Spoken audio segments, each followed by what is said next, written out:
On parlait d'Azur Sport Santé comme étant le bras armé des politiques régionales en matière de sport santé. Est-ce que vous pouvez là aussi nous dire un mot sur l'action de votre centre de ressources?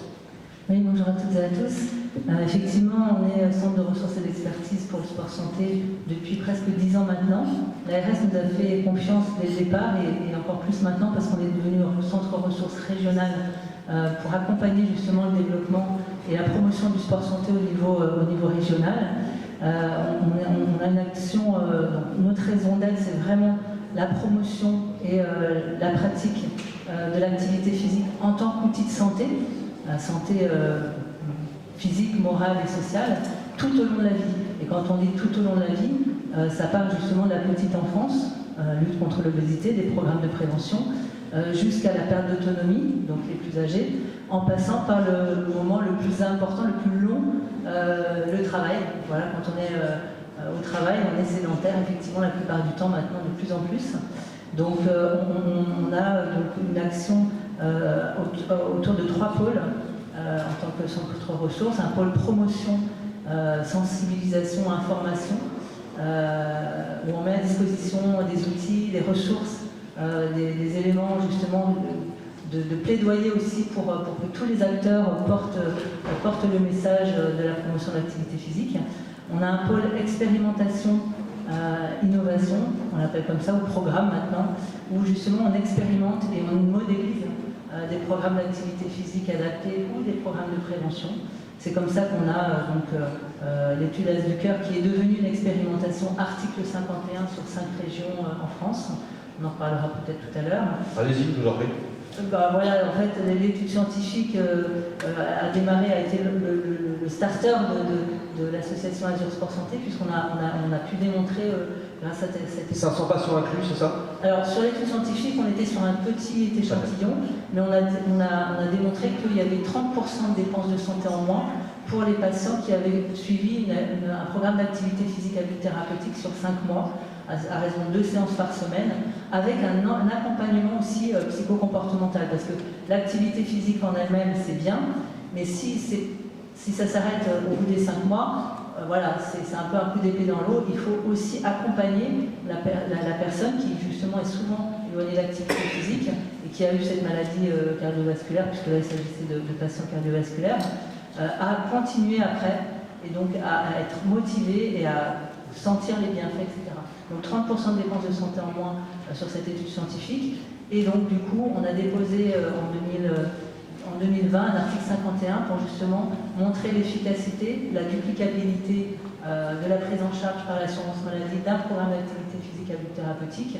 Et on a effectivement sur 500 patients dans 5 régions expérimenté cette prise en charge. Et on aura les résultats complets normalement à la fin de l'été. Mais on a nous faire un petit teasing très positif. Comment? Quelques éléments de teasing, peut-être qu'il y a déjà quelques enseignements. Déjà, en fait, ce dont on est le plus fier, c'est que là, on a fait un suivi à 1 an et demi. On a 80% des patients qui continuent l'activité physique, alors que le programme s'est arrêté. Sur les bienfaits, on va dire, les bienfaits cliniques, on les connaît déjà, hein, les études scientifiques sont nombreuses pour les avoir démontrées. Mais en tout cas, la faisabilité aussi a été très positive. On a travaillé avec 40 effecteurs, une dizaine de centres de soins de suite et de réadaptation.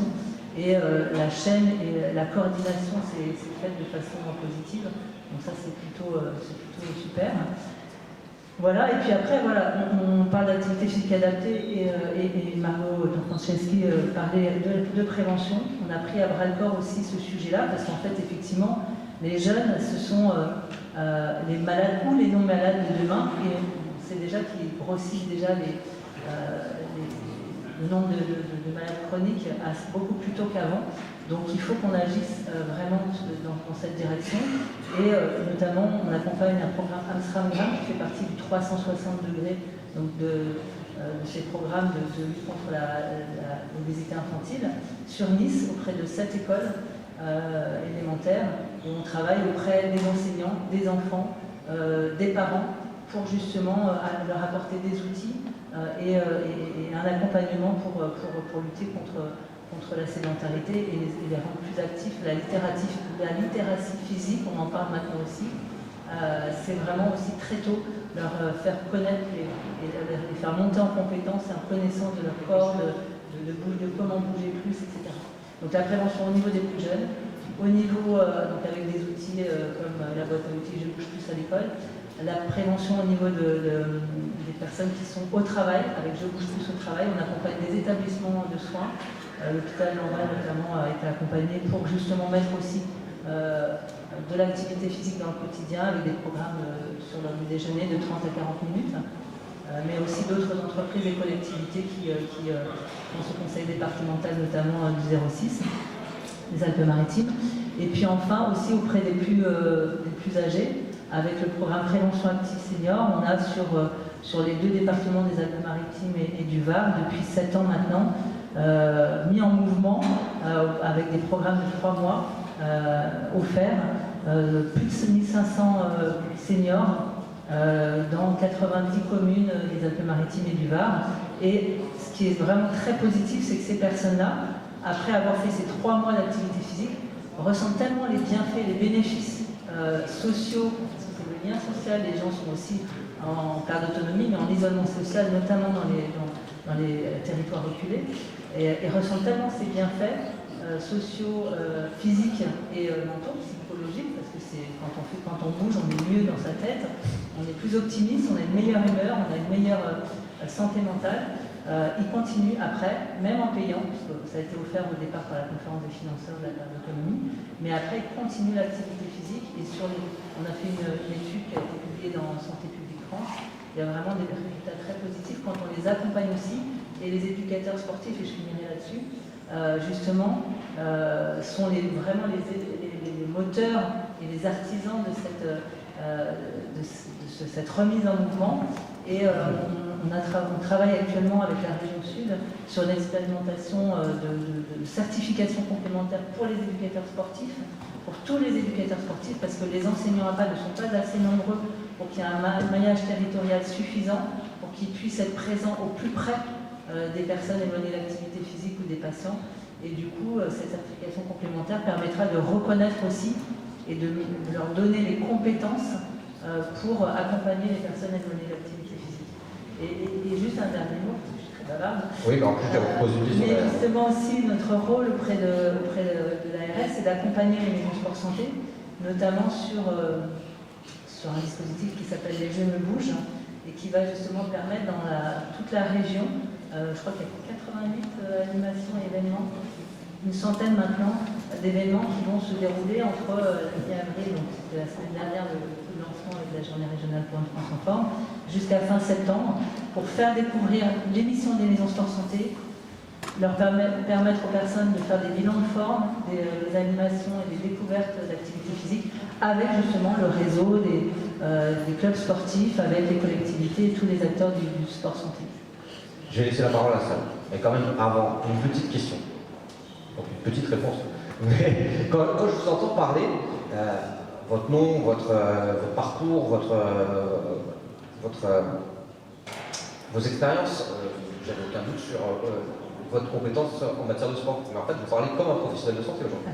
Vraiment. Donc qu'est-ce qui vous a comment vous êtes en santé? C'est vrai qu'avant d'être athlète de haut niveau, je voulais faire médecine. Hein, donc on y revient à un moment donné.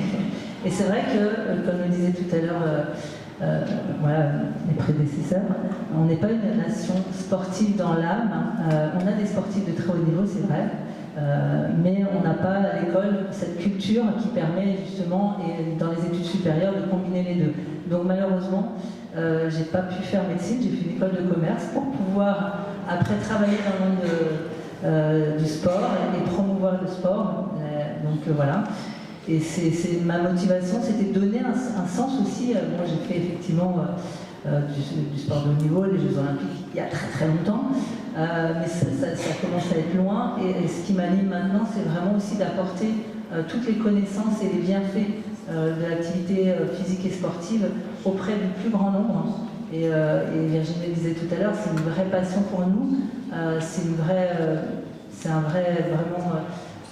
vocation de partager et d'en faire bénéficier le plus grand nombre. Merci beaucoup. La parole à la salle.